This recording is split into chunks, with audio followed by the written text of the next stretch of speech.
15 aquí o 26. Sí, nada más el frente. El próximo martes. Sí. Bueno, pues vamos a continuar con el tema de nasofaringe. Pues, en este momento pues vamos a hablar sobre lo que es el escenario metastásico, ya fue la etapa totalmente avanzada. Y pues, solo para poner un poco en contexto, siempre que, sobre todo cuando hablemos del escenario metastásico, hay que individualizar el tratamiento basado en los grupos o los subgrupos de pacientes. Esta es una diapositiva de un research que hicieron en Singapur respecto al cáncer de nasofaringe, donde tratan o como establecen, por ejemplo, como es una zona endémica, a mucha gente famosa le puede llegar a pasar. Este es un deportista, campeón olímpico de badminton, un deporte parecido al tenis, guardando la proporción de lo que hemos visto. Pues este es un deporte donde se juega en una cancha más pequeñita. No sé si recordar los pequeños gallitos cuando le pegabas de niña, pues es badminton. Entonces este deportista, pues él tuvo una enfermedad que se curó en su momento.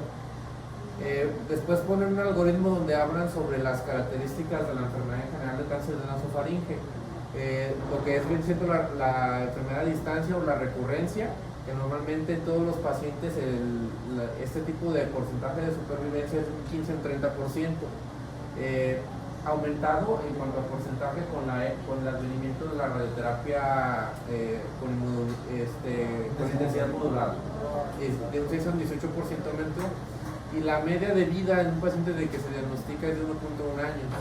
10 o un 15% de los pacientes van a presentar falla locorregional,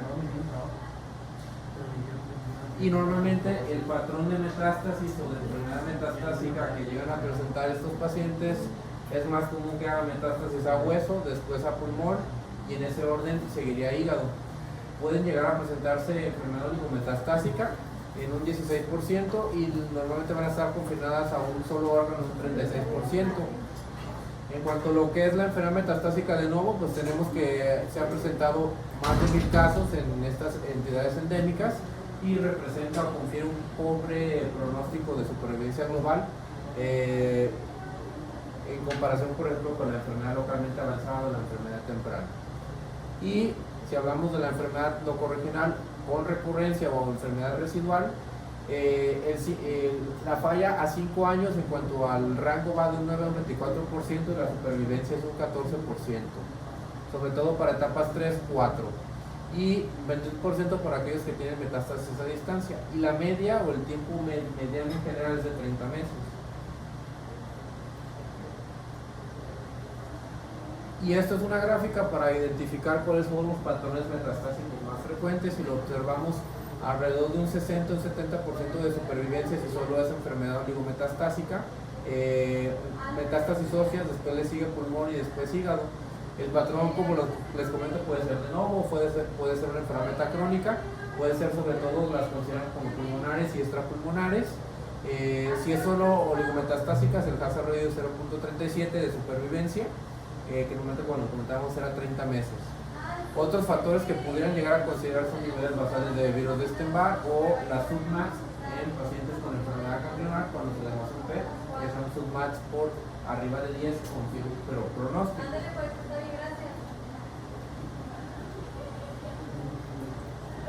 Si hablamos del escenario metastásico, entonces tenemos varios escenarios: la enfermedad metastásica de nuevo, la enfermedad oligometastásica, que de hecho sea de paso, todo paciente con enfermedad oligometastásica se le preferiría dar un tratamiento de recepción de la enfermedad oligometastásica de ser posible, antes de dar algún tipo de tratamiento de quimioterapia paliativa. La enfermedad residual o recurrencia locorregional, que se tendría que tratar en sí como una enfermedad paliativa o escenario metastásico, y la enfermedad metastásica extensa. En cuanto a los tratamientos iniciales, como les comento, si la recurrencia es local, hay que pensar si el paciente es candidato o no a tratamiento quirúrgico. Si es candidato, hay que ofrecer una nasofaringectomía endoscópica o abierta, dependiendo de la disponibilidad del servicio del hospital. Y de no ser candidato, pues habría que tratar de evaluar un pronóstico para considerar si el paciente puede ser llevado a una RT de salvación. En esto tenemos que tomar en cuenta factores como edad, categoría de RT al que fue llevada, las toxicidades previas que presentó durante algún tipo de tratamiento y la dosis previa de radioterapia que se usó. Normalmente en la nasofaringe, como lo veíamos ayer, se le da un tratamiento con intención radical con radioterapia preferible al tratamiento quirúrgico. Entonces es difícil reirradiar a los pacientes realmente. Tenemos que considerar pacientes que consideren bajo riesgo para hacer algún tipo de radiación. Si hablamos de la enfermedad metastásica, lo principal que tenemos que tomar en cuenta es quimioterapia basadas en platino, 6 ciclos. Se prefiere la combinación con gemcitabine. En dado caso, esto lo hablábamos ahí cuando hablábamos de lo que es el esquema de inducción, de que se haya usado gemcitabine en esquemas de inducción. Sí ponen como un identificador usar esquemas previos, usar un esquema de fluoracilo ante un esquema previo de gemcitabine que se haya dado en inducción. Y pues hay ciertos regímenes en los que se encuentra la enfermedad platino resistente. Puede ser quimioterapia, inmunoterapia monodroga, y el advenimiento aproximadamente hace 2-3 años de los inmunoterapia con los inhibidores de PDD1 para enfermedad metastásica de nuevo. Puede darse radioterapia locorregional y si hay una respuesta continuar con el tratamiento, o si hay una enfermedad metastásica dar tratamiento quirúrgico o establecer radiofrecuencia o ablación de las lesiones. Esto sobre todo si son lesiones a nivel hepático. Sin lugar a dudas, lo que más ha cambiado ahorita pues es la inclusión de lo que son los inhibidores de PDD1 en el tratamiento como mantenimiento posterior a los 6 ciclos de quimioterapia en el escenario de primera línea en enfermedad metastásica. Si hablamos de enfermedad residual, pues siempre en la medida de lo posible, si el paciente es candidato a tratamiento quirúrgico, pues llevarlo a cirugía. Sobre todo recurrencias locales que no invadan o que no tengan invasión de la arteria carótida y que no tengan una extensión intracraneal. Son los que serían candidatos a llevar una intervención quirúrgica cuando hay una recurrencia o hay enfermedad residual posterior al tratamiento radical en el escenario radical. Y pues las modalidades pueden variar desde un 30 a 55%, depende si es endoscópica, si es una nasofaringiectomía abierta. Las tasas de falla locorregional van desde un 50 a 85%. Esta es una enfermedad que va a tender o su tendencia va a ser que va a recurrir. En aquellos pacientes con recurrencias regionales se prefiere hacer una disección de cuello. Y como los comentábamos, pues considerar si pueden ser llevados a algún tipo de radioterapia, tomando en cuenta que tengan los factores de bajo riesgo que comentábamos, para aquellos tumores que después de la resección se consideren como T1 o T2. Podría considerarse braquiterapia, incluso radiocirugía o radioterapia con intensidad modular. Los tumores T3 o T4 después del tratamiento radical, pues tendremos que considerar darles algún tipo de tratamiento de ser candidatos con radioterapia o ya pasar a un escenario paliativo, que la mayor parte de los pacientes que vamos a tener van a caer en el escenario de paliativa. Digo, por la dosis de la radiación, si el paciente fue o estuvo incluso después de otras dosis de radiación por algún otro tipo de tratamiento, realmente van a ser muy poco el porcentaje de los pacientes que puedan recibir una reirradiación. ¿Y qué factores son de mal pronóstico? Por edad mayor a 50 años, que después de la resección haya quedado una enfermedad T3 o T4 o un volumen de la enfermedad arriba de 30 centímetros cúbicos y que presente algún tipo de recurrencia a nivel ganglionar de forma sincrónica. Esos son los factores de mal pronóstico. Ya pasando lo que es la quimioterapia en el escenario paliativo, pues vamos a hablar primero lo que fue la primera o lo que era el estándar antes del advenimiento de la inmunoterapia, que sigue siendo parte vamos, si lo dividimos en fases, es una fase importante del tratamiento paliativo, es el cisplatino con el gemcitabine. Basados en este estudio, es un estudio fase 3, en el cual el objetivo primario fue el periodo libre de enfermedad, donde se basaba una media de 6 ciclos de tratamiento. La media de periodo libre de enfermedad que se encontró en comparación. Sí, aquí son bienvenidos, muchas gracias. Aquí es donde Perfecto. Muchas gracias. Gracias. Aquí el brazo experimental fue evidentemente cisplatino con gemcitabine contra dar un esquema con PF, lo que hablábamos ayer del PF, ¿no? Y se encontró una diferencia de 1.4 meses en cuanto a periodo libre de la enfermedad, o en este caso sería periodo libre de progresión. Creo que ahí me equivoqué en la letra, porque estamos hablando ya de escenario metastásico. Y en supervivencia global lo que dio la curva fue de 29 contra 20.9 meses. Eso sí tuvo un impacto bastante diferenciador el hecho de agregar el gemcitabine y el cisplatino en comparación con el grupo o en la terapia que usaron. y un hazard ratio de 0.62. El periodo libre de progresión a un año fue de un 20 contra un 6%, y la supervivencia global a un año fue más o menos 80% contra 70%. Y si evaluamos la tasa de respuesta, la diferencia fue de un delta de 18, 64 con 42%. Previo a que se instaurara la inmunoterapia, este era el tratamiento estándar: 6 ciclos de gemcitabina con cisplatino. Y de ahí surge el papel de lo que viene siendo la inmunoterapia. A partir de 2017 se empieza a investigar en el cáncer de nasofaringe. Surge el estudio Keynote 028, un fase 1B de pembrolizumab en líneas posteriores. Posterior a esto surge atezolizumab, canrelizumab en fase 1, nivolumab en fase 2. Todos estos 2019 los pongo en lo que viene siendo en azul porque fueron líneas posteriores de tratamiento. Igual la línea amarilla con espartazilumab y el Keynote 122, que es un fase 3 que compara dar pembrolizumab contra la terapia estándar. Y englobo en lo que viene siendo el recuadro rojo los 3 estudios principales donde está autorizado dar en primera línea como mantenimiento de inmunoterapia posterior a que diste los 6 ciclos de gemcitabina y cisplatino, que son el Júpiter 2, que valora el medicamento PDL1, anti-PDL1 toripalimab, el estudio Captain One, que es camrelizumab, todos son fase 3, y el estudio Rational 309, que es el titelizumab, que en estos todos evaluaban la misma secuencia de tratamiento: dar los 6 ciclos de gemcitabina con cisplatino y darles posterior un mantenimiento con el inhibidor de PDL1, aunado a que también durante los 6 ciclos se les daba el inhibidor de PDL1, que esto es como la secuencia que llevaron. En cambio, en la terapia estándar que se les dio fue el estudio de cisplatino con gemcitabina, se les daba un placebo y un placebo de mantenimiento. ¿Qué criterios de elegibilidad? Pues evidentemente escenario metastásico de cáncer de nasofaringe. Pudieran incluirse pacientes que fueron llevados a tratamiento curativo o con intención radical y que tuvieran o presentaran una recurrencia que no fuera candidata a terapias locorregionales, enfermedad metastásica virgen a tratamiento, y evidentemente que la enfermedad fuera medible a través de criterios de RECIST 1.1. Los 3 ensayos, principalmente su objetivo primario fue el periodo libre de enfermedad. Principalmente, o englobamos, fueron muy uniformes en cuanto a su aleatorización, la heterogeneidad de los pacientes fueron muy similares. Y vamos a hablar un poco de cada uno de ellos: el topiralimab, el canrelizumab y el tezlizumab. De importancia, estos 3 medicamentos todavía no llegan, lo que viene siendo, o no son todavía aprobados por la FDA, son aprobados por la EMA, por la Sociedad Asiática de Oncología también. Incluso las guías de la NCCN todavía no los incluyen, incluso te ponen como opción, en base a un estudio, podríamos dar un anti-PDL1 y te ponen pembrolizumab como una opción, más sin embargo todavía no aparecen en guías de tratamiento de NCCN.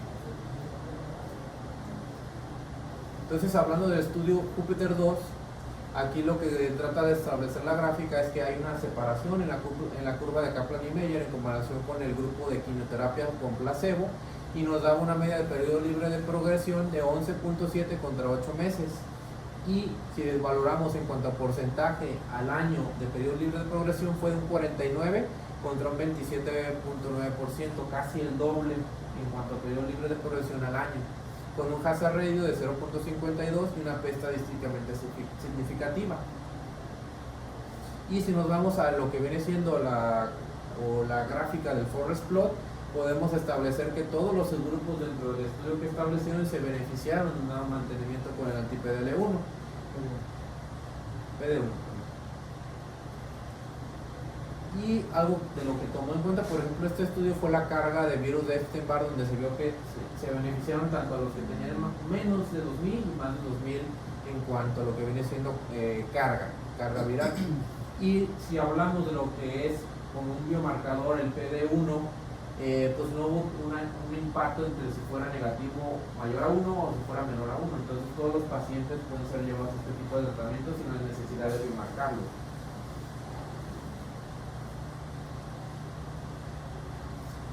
Y bueno, este es un análisis que usaron de los estudios, sobre todo con topiralimab, en los que establecieron a través de criterio de RECIST si tenía algún impacto el hecho de tener el PD1 positivo o no, como un valor de referencia.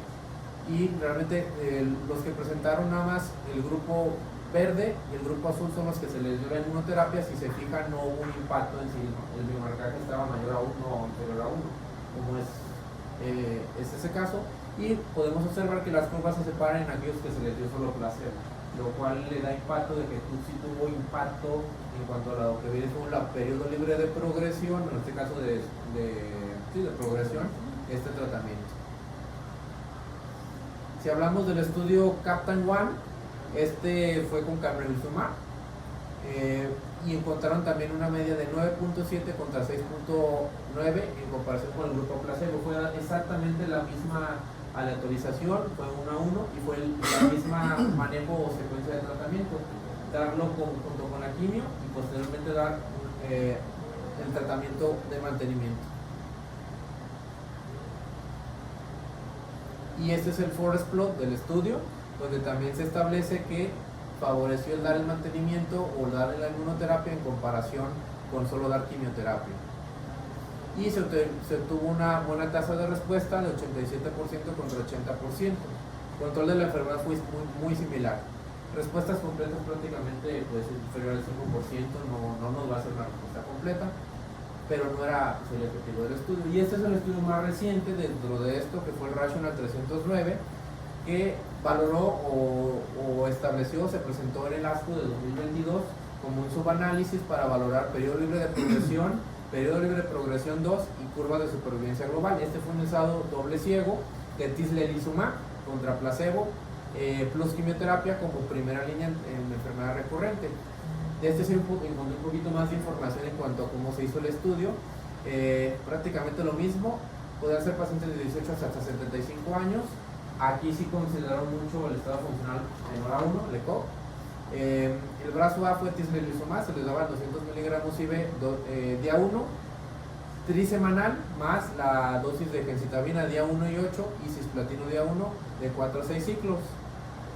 Aquí te daba la posibilidad de que a pesar de que se encontraba progresión de la enfermedad, pero encontrabas beneficio clínico, le pudieras seguir dando el mantenimiento con el tislelizumab. O entrecruzar, por ejemplo, los que fueron llevados a placebo, podías darle el tratamiento cuando había progresión de tislelizumab.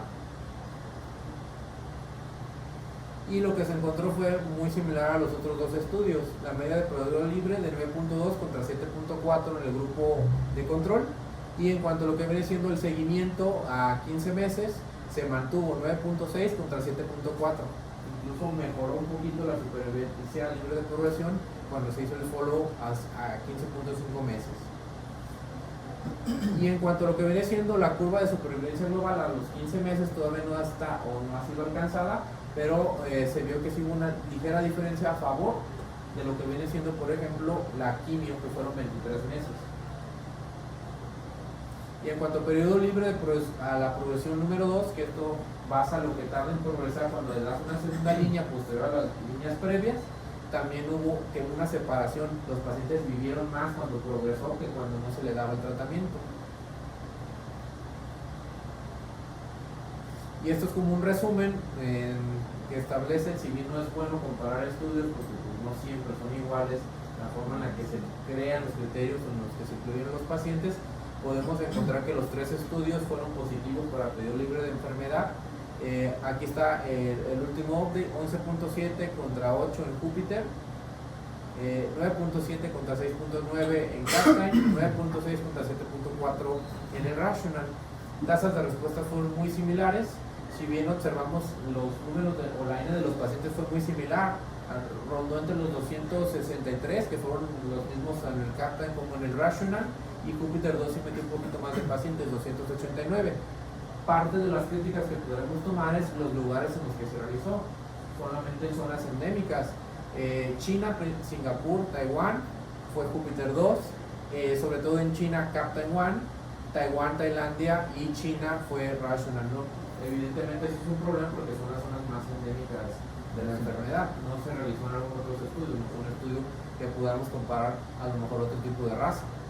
Los seguimientos fueron muy similares y de ahí surge pues el hecho de que sea la terapia de primera línea estándar actualmente, dar el tratamiento por inmunoterapia como mantenimiento junto a los 6 ciclos de quimioterapia con cisplatina. ¿Qué tenemos en cuanto a lo que viene siendo las segundas líneas, cuando nos progresan a la primera línea en el escenario metastásico? Pues hay varias recomendaciones dependiendo de lo que viene siendo. Unas son las guías europeas, unas son las guías NSCN 2022 y esas son las guías asiáticas.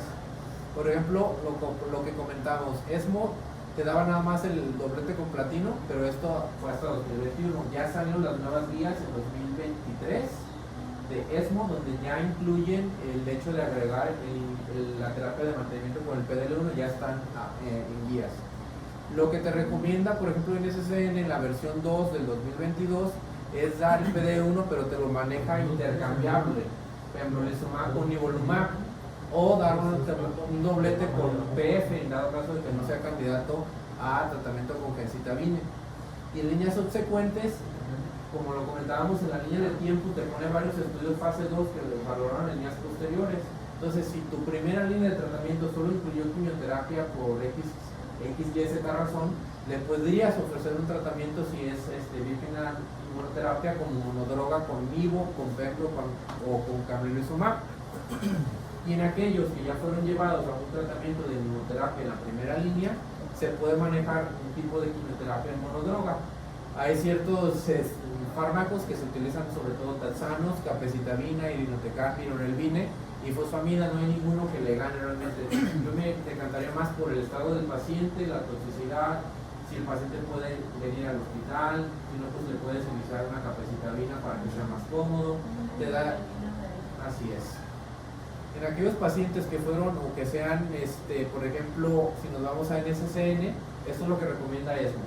Si nos vamos a la derecha, lo que recomienda NSCN, si son vírgenes a tratamiento de inmunoterapia, también dan nivolumab, y si incluyen ellos pembrolizumab, pero con un biomarcaje de PDL1 arriba del 1%, o que tenga una TMB arriba de 10 mutaciones por megabase. Solo así está indicado en segundas líneas.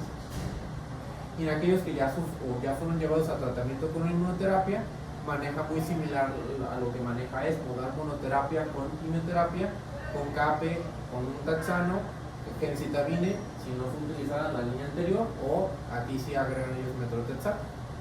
Y los asiáticos, que son los que más se han metido en el estudio de este tipo de tumor, pues establecen ya la combinación con mantenimiento, darle gemcitabina y cisplatino en dado caso de que el paciente no pudiera recibir la inmunoterapia, y en dado caso de que el paciente sea virgen, son muy similares a lo que recomienda el SCN. Y si nos vamos, por ejemplo, a los que son o que ya fueron llevados a tratamiento con inmunoterapia, sí pueden o ofrecen ellos que se les dé un régimen en combo con vinorelbine y gemcitabine. Sería la única especificación que cambia un poco en comparación con el SN y ESMO. Y esto puede ser lo que recomienda, como les comentaba. No estaba todavía indicado como pembrolizumab, metoprolizumab, como primeras líneas de acuerdo a las guías SNSN. Lo único que hacen es hacer un switch o una transpolación con lo que se tiene actualmente autorizado por FDA, que es pembrolizumab o nivolumab. Y con eso creo que terminamos. Esta es una frase que dice Newton. Si he conseguido ver más lejos es porque me he ocupado en nombres de gigantes. Entonces es muy frecuente para nosotros cuando tratamos de hacer que un fármaco quede como estándar of care, pues siempre basarnos en las terapias estándar actuales en el momento en que se hace esa investigación, ¿no? Basados en las mejores tasas que dan en cuanto a supervivencia global, sobre todo en el escenario metastásico y Perú libre de progresión, y de ahí surge la evidencia para adquirir nuevas líneas en primera línea. Entonces por eso me gustó la frase de Isaac Newton, creo que me da una analogía. No sé si tengan alguna duda o comentario. Sí, pues el problema de esos inmunos que se ven muy buenos, pero son muy fármacos chinos. Exacto. Como ellos son comunes, el SEMOD, solo que lo más fácil sería que se hicieran estudios con pembrolizumab aquí, porque no es difícil que vaya a llegar el fármaco. Que de hecho no es tanta la diferencia que le da, por ejemplo, al régimen de quimioterapia nada más con cisplatina. Y de cisplatina contra contra PF, tampoco es. Sí, puedes usarlo. Y pues sí, definitivamente la población asiática es diferente a la población latina. Ajá.